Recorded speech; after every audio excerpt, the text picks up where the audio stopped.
Hey, you okay? Hey. Hey, Jared, who is supposed to be hosting this episode, I think is having a little bit of trouble logging in.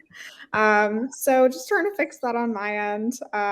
But wanted to just get on here, introduce you guys. Super excited about today's conversation. So I know today, first, hello for everyone who's joining on LinkedIn or on AirMeet. We are so excited that you're here. So today we have Michael, who is co-founder of Belkins, and Nic, who is head of sales at Selligence, who are going to be sharing their insights on SaaS startups, sales development, emails, intelligence to use for prospecting. So I will kind of turn the mic and camera over to you guys. Would be awesome if you could introduce yourselves, kind of tell us a little bit more about your companies and about what you're doing. Thanks, Adriana. Nic, do you want to go first? No, after you. Go. All right. So hey everyone, Adriana and RevGenius, thanks for having us here. Thanks for having me. So I am one of the founders at Belkins. We are ranked the number one appointment setting agency worldwide. Worked successfully with thousands of clients over the last 6 years. Have incredible deliverability results. That's why we are, eminent in the space. And we also have several products that we're cooking and growing internally. One of them is this amazing email deliverability platform called Folderly. Me being head of sales, head of marketing, head of growth, head of people, head of everything, and just building things from the ground up. And now, pushing SaaS and working with sales and marketing closely to, for anything related to go to market. Would be happy to, to discuss with Nic and with you guys about what we're doing, what we think to be doing, and what I've learned over my last 10 years of sort of like building and growing the startup. So glad to be here. Awesome. Sorry, go ahead, Nic. No, I was going to say, yeah, so just introductions as well. So, great to be here. But yeah, so head of sales at Selligence. And, quite frankly, in terms of what we're doing is really aggregating a lot of different data points. So anything from your likes of your contact information, but more importantly, right down to actually creating the business development leads that the likes of SDRs or kind of 360 AEs will need in their day-to-day. So it's really streamlining the research that they're going to need day-to-day and essentially just centralizing it for them. So in terms of them, where they're saving all their time from all the painstaking research and admin that it's traditionally takes, as well as tracking multiple sources, we're just pulling that into one platform for them. So yeah, hell of a journey, growing fast as a business. I say that's right across the UK and the US, so certainly exciting times, but again, great to be here. Awesome. Well, welcome both of you. Definitely want to start out with a question that we like to ask pretty much everyone, which is debunk a myth. So I'd love for you guys to kind of debunk a myth, like a common misconception about sales development for startups, or like, anything that you feel people normally think about getting their like first sales motion going. Sorry, Michael. I would love to hear from both of you. It's one of those, obviously. I think that I can kind of start off is one of the myth is that, if you know your customers and if you kind of analyze your customer base and then you kind of project the same titles to, for your outbound campaigns, you would think that, well, for sure, those are the same titles. So if I run campaign, I would be successful. But that's not actually the case. So whenever you start actually doing an outbound and you will analyze, then maybe the titles that you would approach with your outbound would be totally different from those that you already work among your clients. So the myth is that you definitely need to run a lot of A/B testing, a lot of segmentation, and just generally, just being open to changing your approach and not just relying on, hey, well, these are the customers that I work with, then why I'm not selling to them as well. So that's one of the myths. I think it's a very Welcome, good one. Jared. By the way. Hey, everybody. Thank you for your patience with me. No worries. We're debunking myths, so we're going to hear from Nic next, and I will give the floor to you, Jared. Awesome. Thanks, Adriana. Probably, I'd say probably one very, very topical at the moment. You see it everywhere. See it on LinkedIn, and that's people talking around new like sales enablement tools and talking around like cold calling is dead. I'm like absolutely no chance. I think literally when we look at it, 95% of our business last year was done from a cold call. I think it's the one part that often people are really putting kind of behind the scenes and looking at every other different angle that they can reach out and different methods. There's a lot of things you can do to support them, but being there on the phone at the cold front, really that's where relationships are built. And I say certainly from our side, it's majority of where the business has come from. And I agree with you there, Nic. Sorry, Jared, for bumping in here. It's like cold calling is a very sensitive topic for me because we're not in cold calling. We've never done that, and we failed miserably. But I agree with you that cold calling works. Although all of the folks that I know and me personally used to automate, outsource, have decentralized people, teams, etc. And when I'm trying to do that, it's not actually coexisting with the cold calling. I feel like when you need to be very local, you need to have folks on the ground, you need to have someone speaking the same language, the same terminology, knowing the products, ins and outs, and then you can be successful. But if you're trying to sort of like just do the top of the funnel with some remote based team everywhere and just do cold calling internationally, I'm not sure that's going to be a kind of a good approach, but maybe I'm not correct there. So yeah, breaking this out a little bit, do you think it's like Outbound should be a centralized team or it should be distributed? Because it sounds like if it's distributed, you might not have as much from your tool chest. Michael? Yeah, so just to add on this and to elaborate, of course. So I think that you should look at this channel-wise or approach-wise, right? So if, for instance, I am looking for, let's say, like ABM approach, or I'm doing just appointment setting globally, I have clients worldwide. So it's probably better for me to hire remotely, get a set of tools to automate my work, and also leverage more digital channels that require less one-to-one talk and more sort of like personalization with regards to maybe content, social, email, messages, whatever, right? But if I am trying to be only one channel, for example, I really wanted to focus and be successful in the cold calling. And as Nic is like, hey, I'm UK based, I wanted to win the local market, that would probably gonna go with some cold callers really hitting the phone and just targeting locally. And I think that I would have some success in that approach as well. So it depending on the approach, I think. And Outbound in general, like how is Outbound different today than it was, geez, I could say 2 years ago, certainly 10 years ago? I think you can probably see this shift even in the last 6 months, personally, and I think that's a focus from where we were. We've used sequencing tools, we've used all sorts, obviously to help that sales enablement.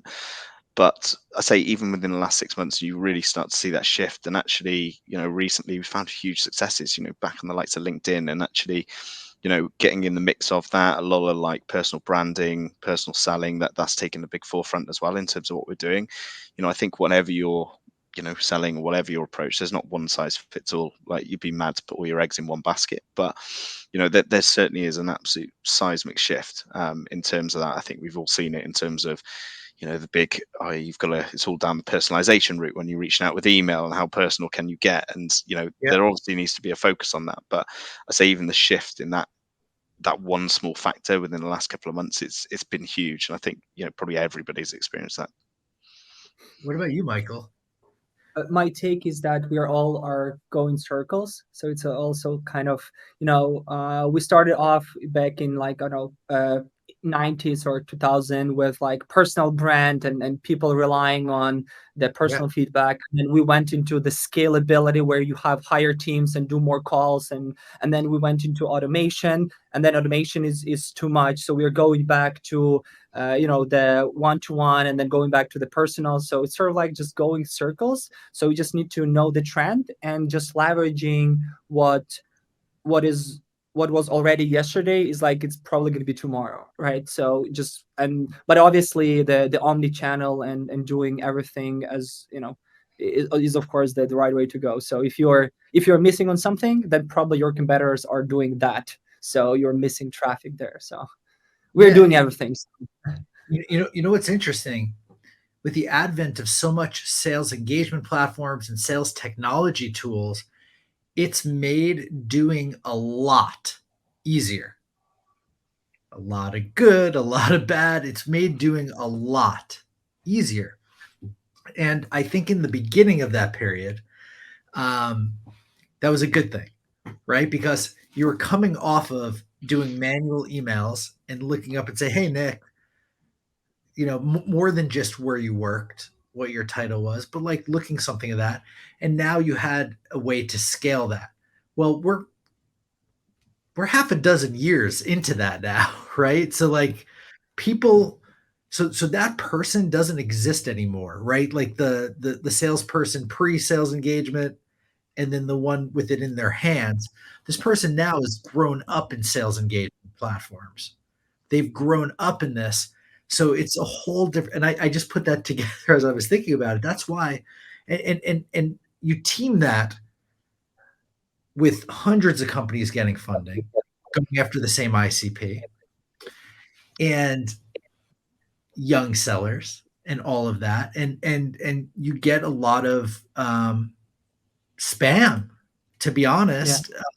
And then now we have Google saying you can't even, so we got smart, right? What do? We got smart. We said we need to mail warm. We need to look at DMARC. We need to look at all of this stuff, deliverability. And then Google said you can't warm anymore, like last week, right? Or 2 weeks ago or something. It's a crazy. Well, you can. Well, we still can. So it's not like you cannot warm, but you still can do something about the livability, right? So you can do some other things. So we always adapt as the civilization, as the market. We will adapt and we will learn how to, to do our job with whatever restrictions we're put in. Like LinkedIn, like, hey, you cannot send more than 40 requests a week. Well, we're gonna adapt and do something else, right? We're gonna send them whatever manually. We can use some other tools. We can use more content. So we will adapt for sure. How are you hack? Let's get into like the juicy stuff. Like, how are you getting past those 40, or I didn't even realize it was only down to 40. I thought it was like 100 a week for LinkedIn requests. And how are you working with deliverability? The LinkedIn, quite honestly, that's something we really strategize around internally within the team in terms of, actually who we do and actually trying to work in blocks amongst the team. So we're maximizing those connections across the different businesses.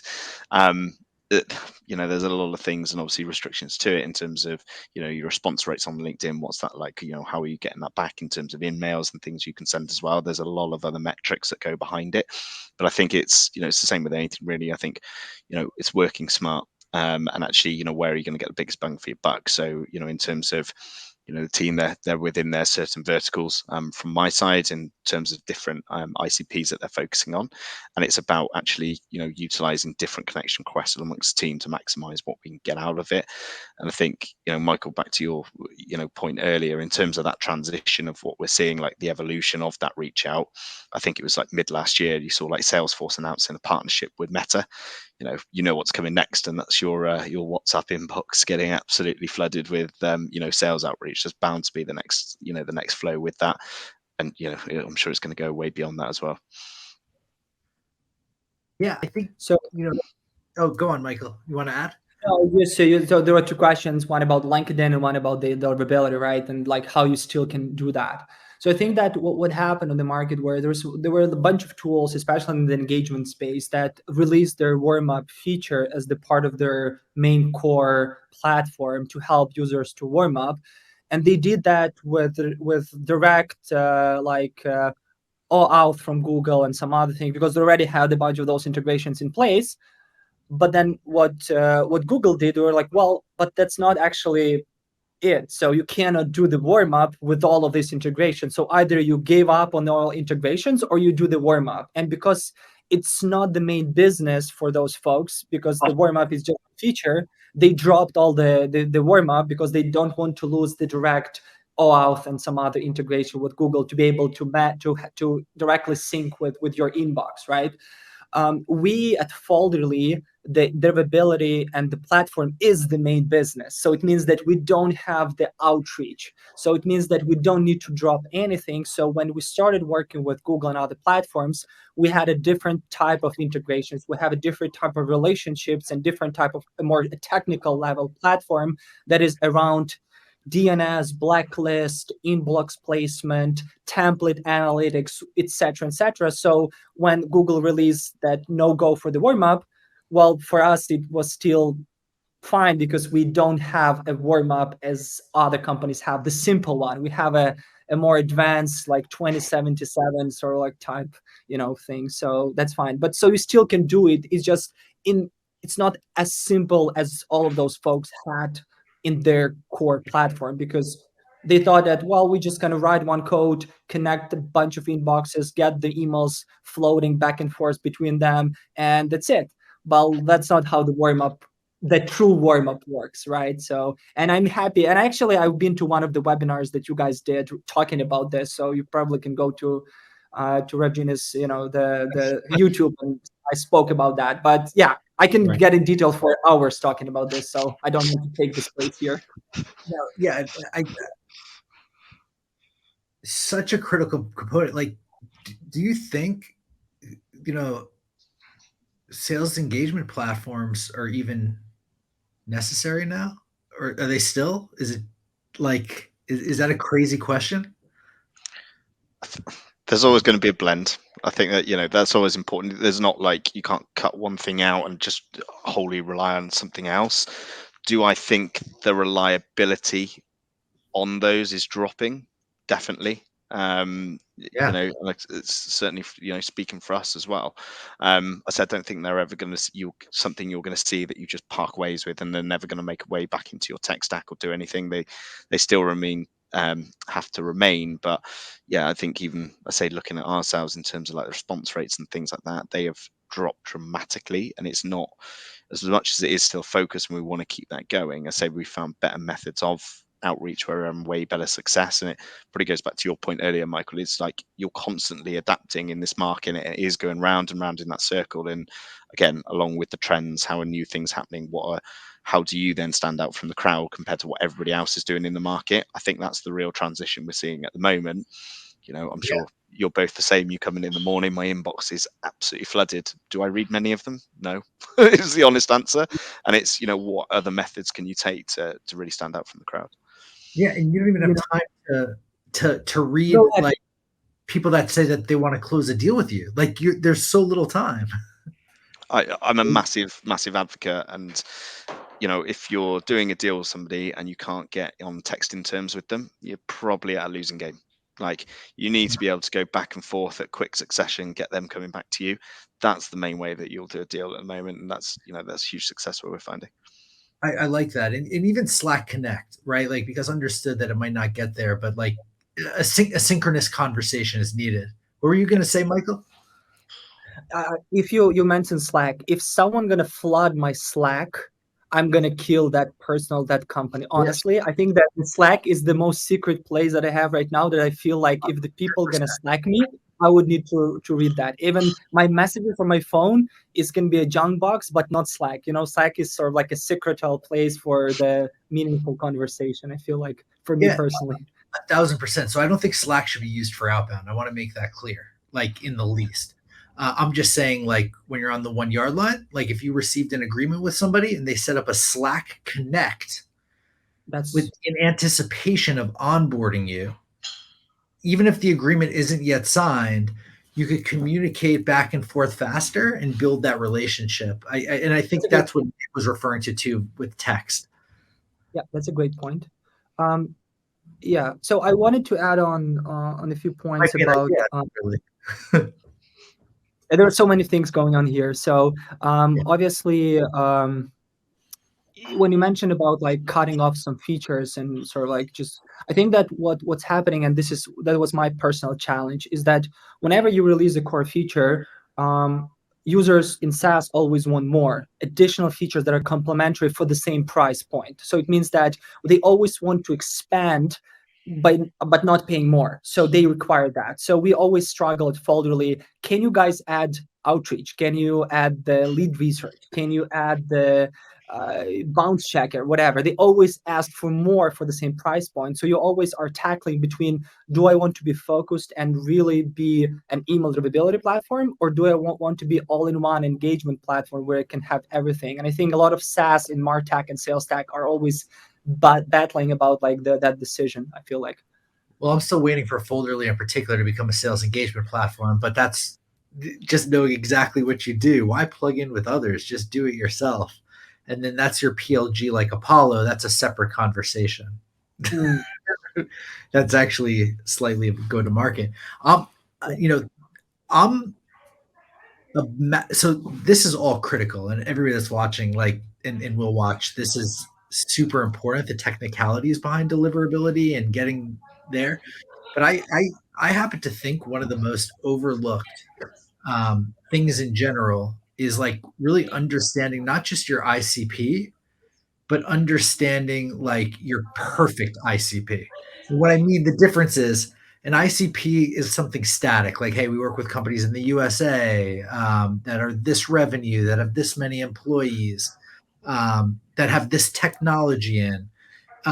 Your perfect ICP looks at changes in the market or changes in the world that make a subgroup of that more likely to buy right now. Would you, Nick? I know this is a bit going to like your core strength. I think, and probably this will go a little bit to a different layer as well in terms of like that ICP. You know, if you're reaching out right from the ground up, actually, what's the profile of the person that you're trying to like reach?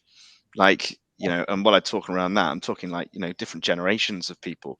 Is somebody going to be, you know, much more expecting a phone call? Is somebody much prefer to be communicated over WhatsApp or Slack or so forth like that?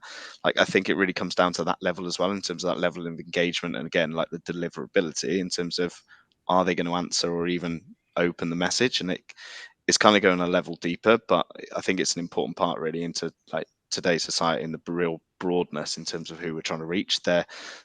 It is something that is quite critical really in terms of, you know, really outlining who it is that you're targeting.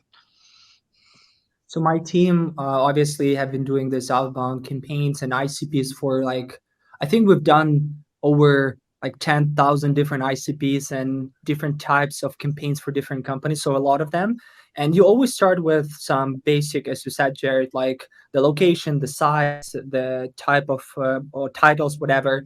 But what we realized is that the knowledge of the ins and outs of the industry and the title description is very important because, for example, take me into account.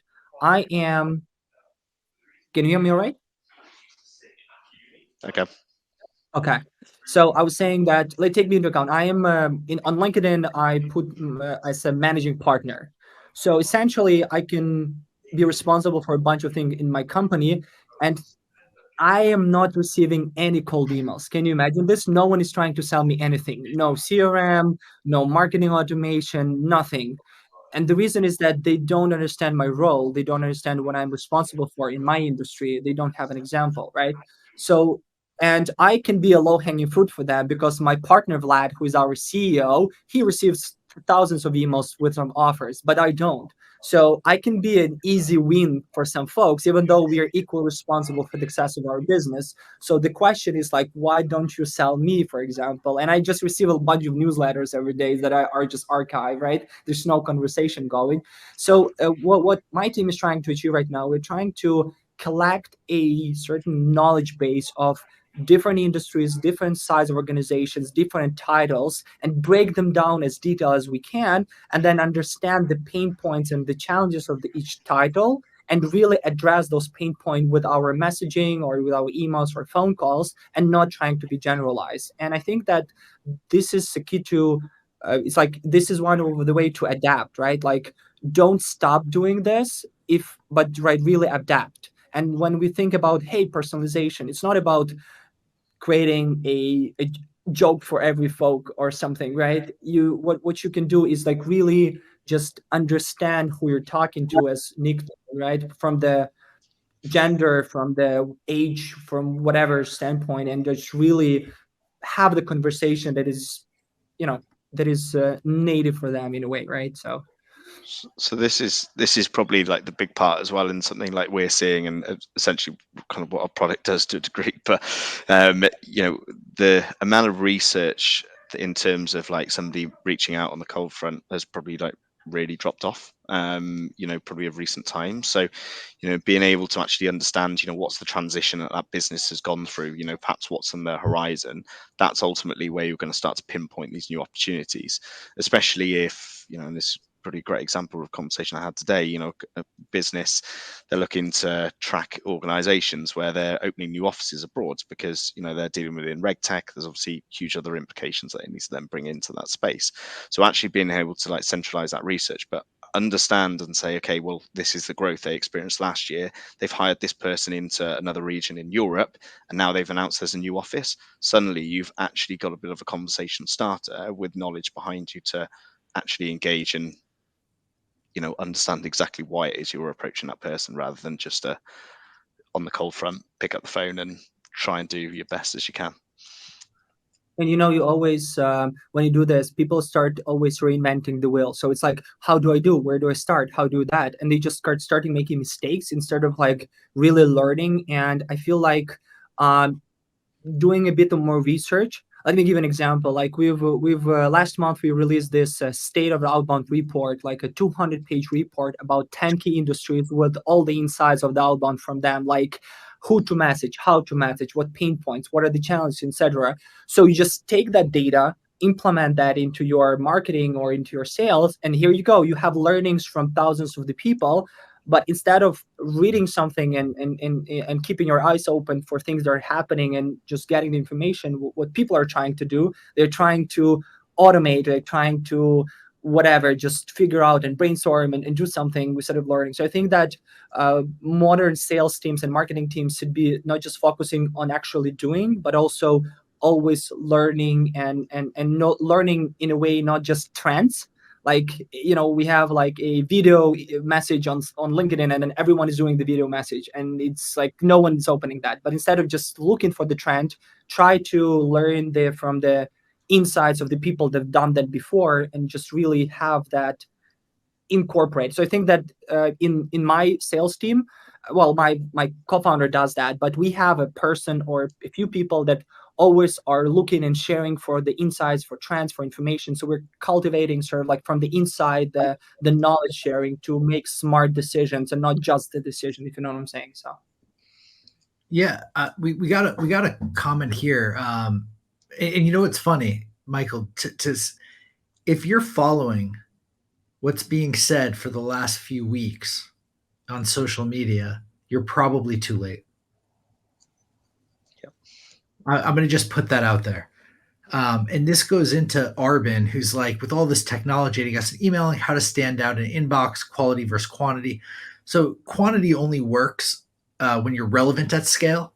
Like you're reaching out to a bunch of people that all hired a head of demand gen that all probably have a similar problem. Like, hey, we noticed when folks hire a head of demand gen, it means that there's more hiring that's coming. Or when they hire a head of demand gen and they raise a round of funding, those two trigger events, there's probably more hiring. If they do that without the round of funding, there's probably something else. Sure, you could do that. But I think, Arbin, to this point, like everything we're talking about here, like understanding this stuff and then conveying that is different than the average, like for sure. Like people are not doing this anymore. So if you want to stand out, it's knowing who you're reaching out to and knowing why you're reaching out to them and knowing like double why, like I'm reaching out to you because you're this and because this is how we could help this person in this situation. Did I say that right, y'all? Like, is that roughly how to help them stand out? I think the other side as well is think outside the box a little bit. I think we can all say if somebody's received the funding round and you've just known about it then and you're trying to reach out, you're way too late. They've got a million and one emails in their inbox, but start thinking around other things that perhaps going to lead to that. If they launch new products, is that something that your product or service can, help support them with? Is it they've launched a new partnership? Is it, whatever it may be? There's much broader opportunities that people can track and ultimately view to probably get in front of those people with less of a crowd, but again, probably standing out way more as well because it shows they've got a deeper sense of the research that they've done, but perhaps how that business is transitioning throughout. And I'll just add on this real quick, Jared, that doing the pre-work is very important. So just doing the outreach right now is not enough. If you can do the pre-work, let me give an example, like just start adding people on LinkedIn, visiting some events, collecting the base, sort of like getting the conversation going, building up your audience in a way without actually going ahead and selling them for that right off the bat, and just really building up the brand and just, warming things up and creating a more holistic view of your brand. Right. And then trying to knock some doors instead of just, just going off and just basically cold database and you just starting hitting off with emails or with phone or with messages and expecting the return right off the same day, right? Which is not actually happening anymore. So yeah, I love all this. We're getting some great questions coming in. I'm snickering because you're going to receive dozens of cold emails now from Clara. I think that was for Michael, who hasn't had any. And I'm so sad all the time. No one is selling me nothing. It's like, why the hell am I a managing partner? I'm lost. Do you have like a harder email to guess? Like, is it Michael spelt backwards or something? Like, no, it's just very often people are hitting like the main C-level titles. If it's C-level, it should be chief something, and if it's not chief, then well, you are not the guy that would make calls. So that's why back to what you guys have been doing, like really knowing your ICP and who the people are in different organizations. Because right now, if you're in marketing, advertising, or if you're in manufacturing, healthcare, in every size between 10 to 50 people, from 50 to 100, your role can be totally different. So, hitting the CEO of the organization of 50 people in manufacturing is totally different by hitting the same CEO at the company of 100 or 200 people, because that might not be already your decision maker. You need to go one level or two level below that, right? So just really working with all of those variables at the same time, this is the only way. We cannot automate it. That's why you still need BDRs and SDRs, because you need to think, right? Instead of just do, it needs to also just think about what you're doing and why you're doing that. And I think that thinking these days is very difficult for people because of the information that we're getting from everywhere. So we're not, a lot of us are not just thinking about this, right? Yeah. So my biggest hack, because people love hacks, when reaching out to a company, especially a bigger company, you know what? It doesn't even matter the size, especially a smaller company, was reach out to a lot of people that all could be the right contact. I sold e-commerce services. That's the VP of e-commerce. That's the director of e-commerce. It's also the VP of marketing, the director of marketing, things that sound like marketing, yeah. People that are connected to marketing, the CMO, the CEO.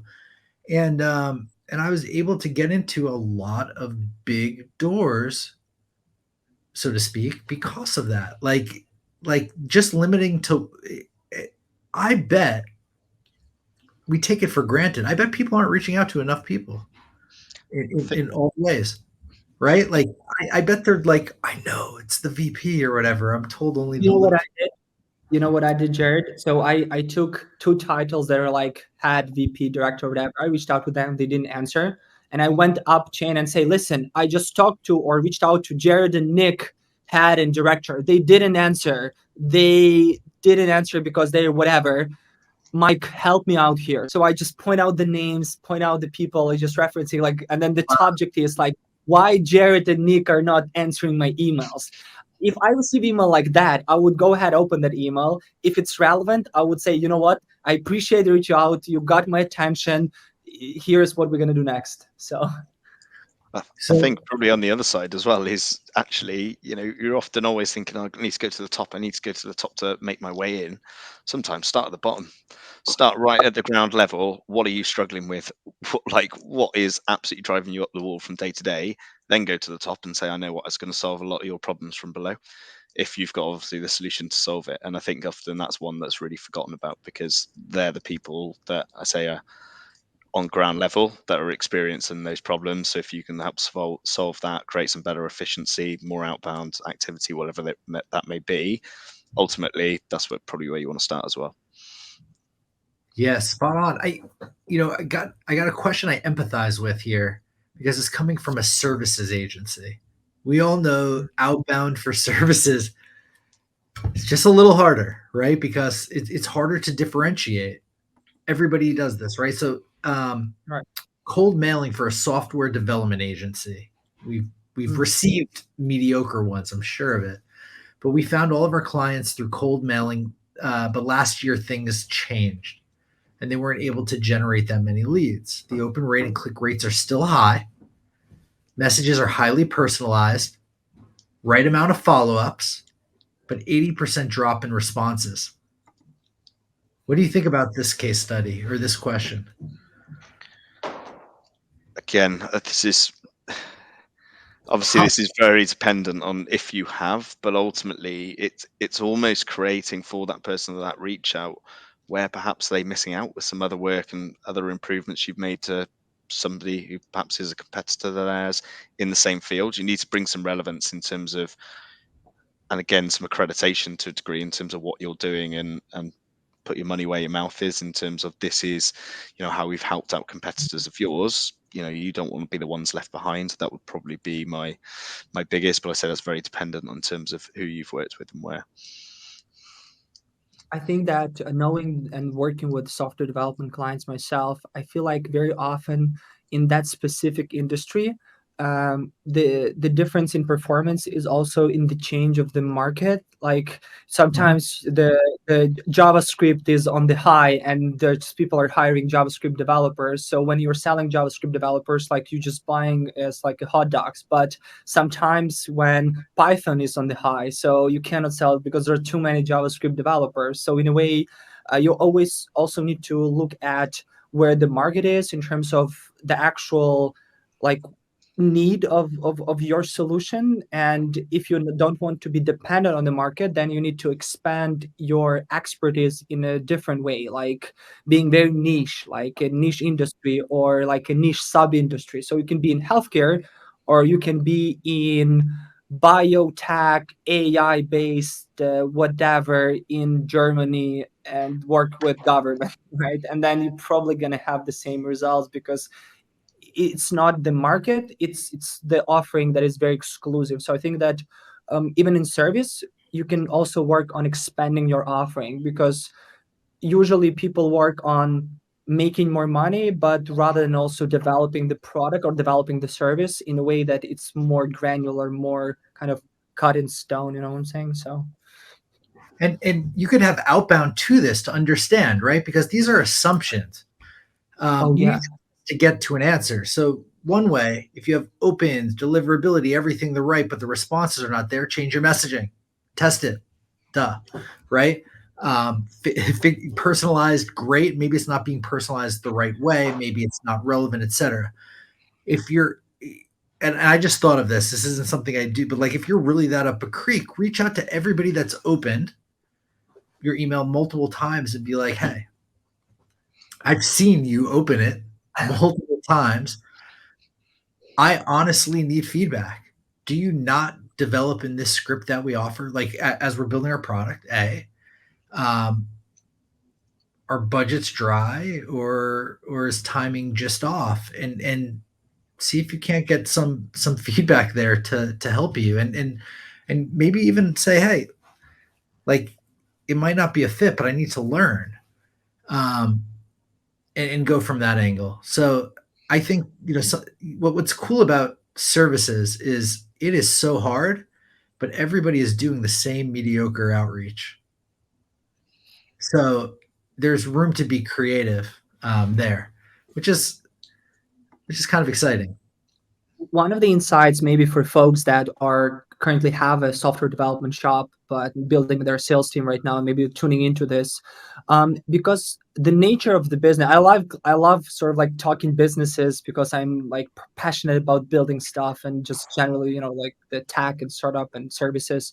So what's happening, because usually software development shops are uh, development based, so they retention based. So most of their clients have been with them for years, so they don't usually grow by generating fast new clients. So they scale slowly, right? That's why you saw a lot of shops peak one for like 10 years old.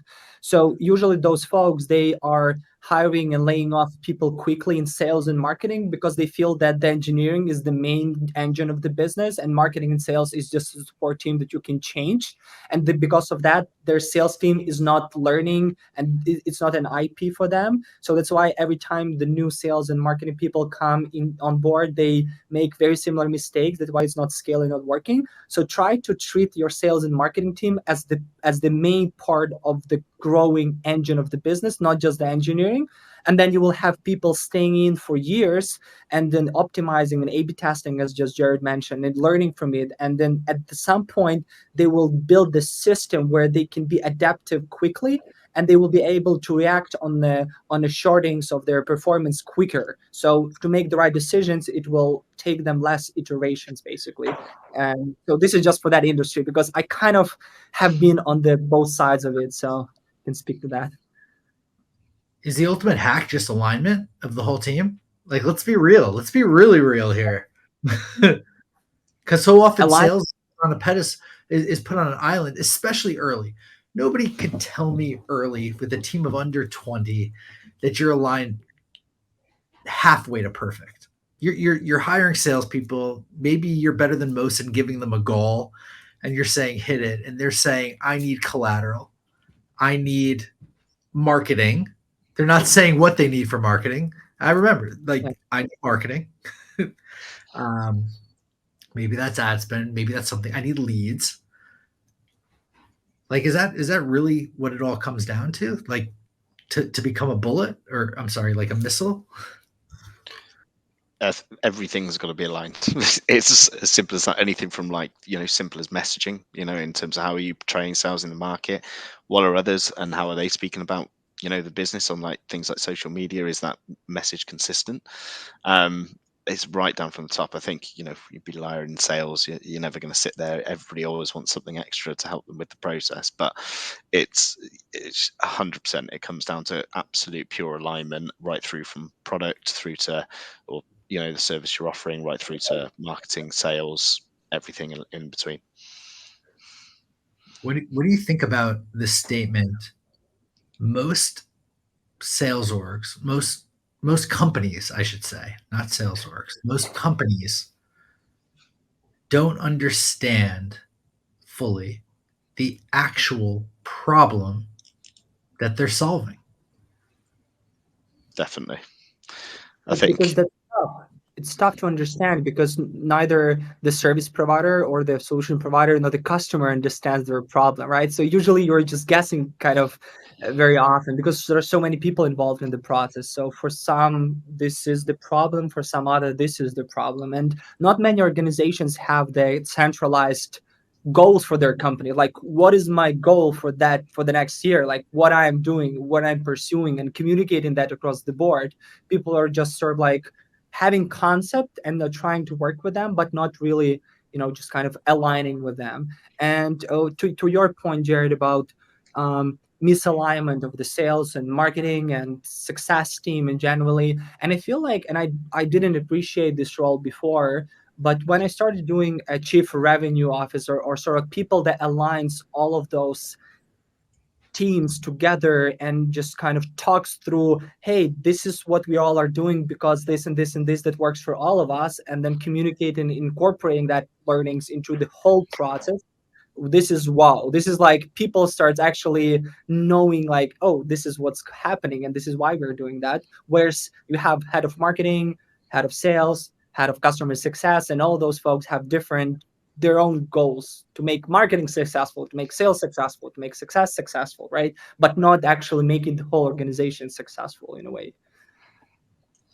I think actually the point you said in there probably perfectly brings it back around to what you said earlier as well, in terms of like, in terms of SaaS products, everybody always wanting more and more features to fit in with their thing. And I think ultimately a lot of it comes down to the customer themselves, whatever is their pain point or their issue today, probably not the same one if in 3 months time, 4 months time, and that's where they're they're constantly trying to evolve without having to go out to market, get another product. Is there something that we can bring in and essentially leverage them to build?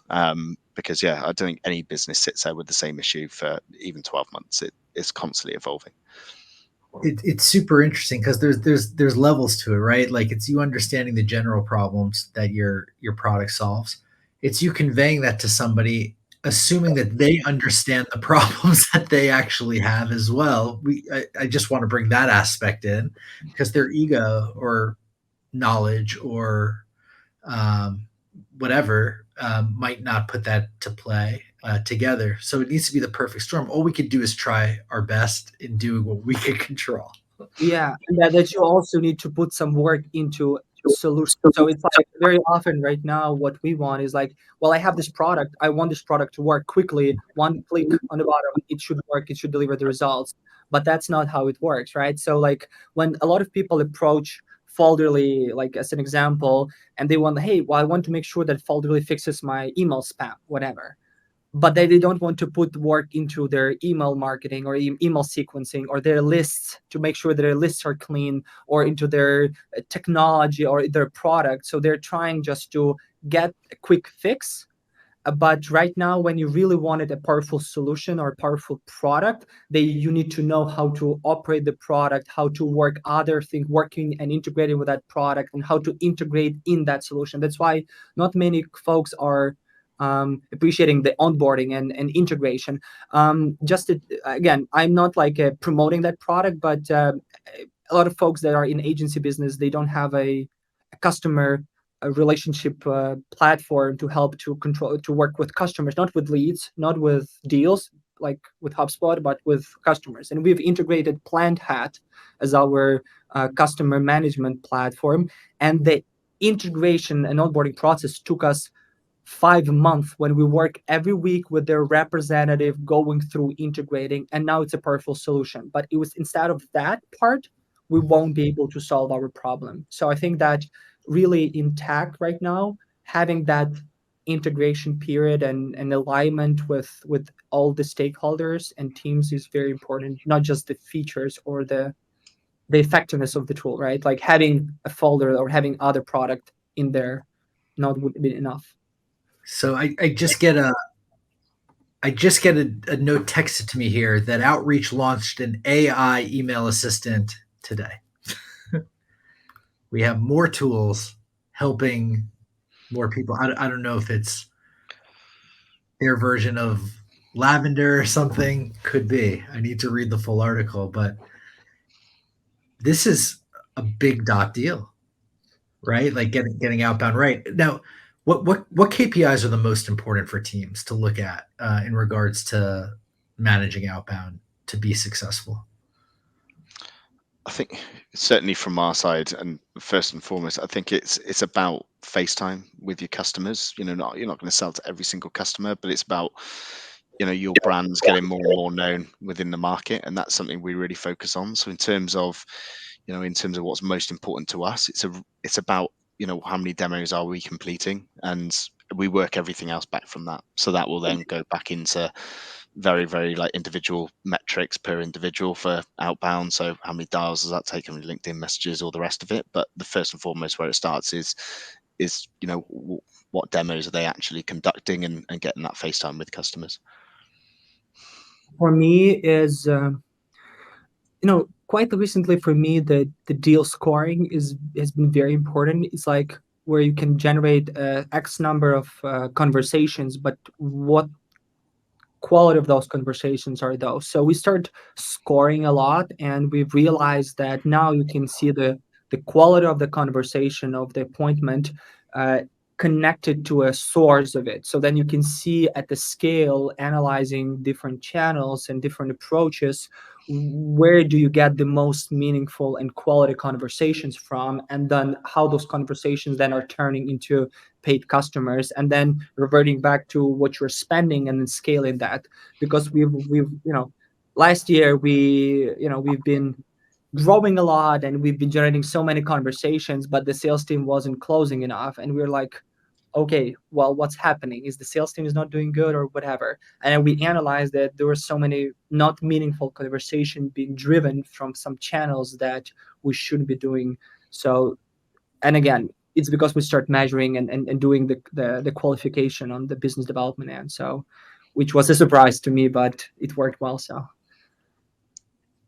all this stuff that's like technologies, tools, all, I mean, what first off, what's the hardest thing for you all right now with Outbound? Oh, that's a good question. You want to answer, Dick? No, go for it. I think. So I think that for me is TAM. TAM is very, very challenging these days. The reason is that people feel like there are so many companies out there. There are so many businesses that you can drive change to, but there's not so many out there. So if you do and scale your business exponentially year over year, your TAM is not getting bigger, it's actually getting smaller. So finding the right conversations in an exaggerated market that you already been working with is tough. So I think that for us, it's more like a, sometimes you feel like it's better to work with the TAM more smartly instead of generating 5,000-10,000 leads and just going with the poor messaging. Instead, try to focus on really talking to 500 or 1,000 to 2,000 people and testing that messaging first without, like basically wasting your TAM. And by TAM, I mean total addressable market, right? So really like working with TAM and being smart about that for me personally is very important right now, and the challenge for my team. And also keeping the data structured. It's like, do you actually save data on all of your campaigns, on all of your conversions, on all of your leads, and actually putting them into one place, right? Like, because believe me, like in 3-4 years, you won't have information on anything that you've done on the past few years. So really keeping that in a structured manner is, I think, like I'm paying more for actually keeping structured. Right. Should that data live in your CRM? Because right now it lives in a sales engagement platform, probably. Yeah, 100%. Sales engagement platform, maybe. So then you lose that data, probably. You save it to a Google Doc, so you could make sure to transfer it to the new thing. But the actual data part of it, the actual success metrics part of it, I do believe could be lost, which is ironically. Nic, what challenges are you having outside of my camera here? No, I think the biggest challenge really, and this is, our product can service a lot of different areas and things like that. At the end of the day, we're a business that's, coming out of the startup phase more into the scale up, and it's actually how can we scale smartly. So it's around absolutely, fundamentally finding that core ICP in terms of ultimately helping you grow that ARR over time without, experiencing obviously, the churn that all companies will, experience. It's really finding the core for that and where that absolutely services the point, to then, I say, scale way beyond that, throughout the coming years. So that's probably the biggest challenge. As I say, it's just clearly identifying that need, and it probably goes back into that point we said earlier. That's one person's pain point today is probably not the same in 6 months' time, and that's probably the biggest challenge that we'll be facing probably throughout this year, to be honest. Jared, what is your biggest challenge? My biggest challenges are company-wide challenges right now. Running a community to increase engagement, launch in-person events this year, everybody. That's going to be great. And launch some new community initiatives. So, and then constantly aligning the team. I think alignment and listening, like challenges evolve and they change. We're going to have 3 core things. There'll be our objectives and key results, right? Like that we're going to go after. But I made a quote today that that's so true. Like ultimately, in business, we're not judged. We're judged on the outcomes we empower, not on what we know. Yeah, that's true. We're judged by the outcomes we empower.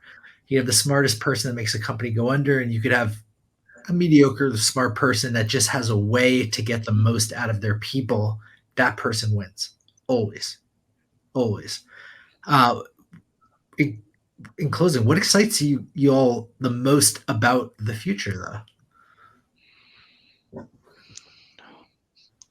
I suppose definitely like the speed of like the changing landscape. It moves so fast. Year to year, tech is advancing like there's no tomorrow. There's going to be a lot more things out there to help any team moving forward. But I think that's the biggest excitement is just in terms of where are we right now? Where's that going to be in 3 years' time? So that's very much part of why we probably all enjoy the startup world and all that, because you don't know what's around the corner. That's probably the biggest thing for me, truth be told. Right. So my turn, right? So it's what excites me. Obviously technology is changing fast, and I was under impression that, well, okay, we are already there. That's it. We already changed. Technology is so powerful. What's next? And now there is AI, right? That actually is surprisingly good, really good. And you're like, all right, what's next? So I feel like exciting is what comes in the next 10, 15 years with these breakouts that are happening that we maybe even don't know about in biotech, in AI, in pharma, in healthcare, in maybe and consumer goods, whatever, something that we in logistic transportation, and really kind of harnessing the power of that technology and just to build out what's next. What is the next phase of this of this world, of this civilization? Right? Because I feel like 2030, 2040 going to be fast years for us. So I'll look a little more myopically than that. That was really great. I personally think the future is creators and community, and I think on both of those, we've just started scratching the surface on how B2B leverages them to gain pipeline, to gain demand gen, to gain awareness. Whatever you're seeing out here, there's too many people now. This is step one. And I think there'll be more finesse. Like it's not just going to be people saying like, hey, buy this or that. I think there's going to be more systems behind it, but creators. And then this creators and community. Sometimes they're one and the same. They're right there. And the second part, and I took this from the first VP of Facebook. I'm sorry, the VP of growth at Facebook. AI around emotion recommendations. Looking at all these data points, not just knowing geographically where you're at, and there's things there that's not even necessarily AI, but being able to predict when you're hungry, being able to whatever, and service up things like that as a technology to put on social networks, to layer on social networks. That's the obvious thing for like more ad revenue, but think about where else that could layer onto. It could layer onto a lot. It could layer onto Google, it could layer onto search. But that's so scary, no, Jared? It's so scary being served. Yeah, it's being served directly like what you want, and you're gonna be always like just eating and eating without actually getting hungry for something. It's scary. No. If you actually, okay. We need to have a meta conversation offline, because that is one way to look at it. There's another way that it knows you, so it doesn't do that, or there's a weighting to your goals in that algorithm. But it's an exciting time. But I want to thank both of you for coming. today, Michael and Nic. I want to thank Selligence for being an awesome partner for this and so much more.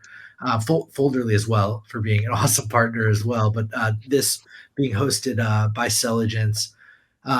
Nic, you want to give a quick plug on Selligence before we get out of here?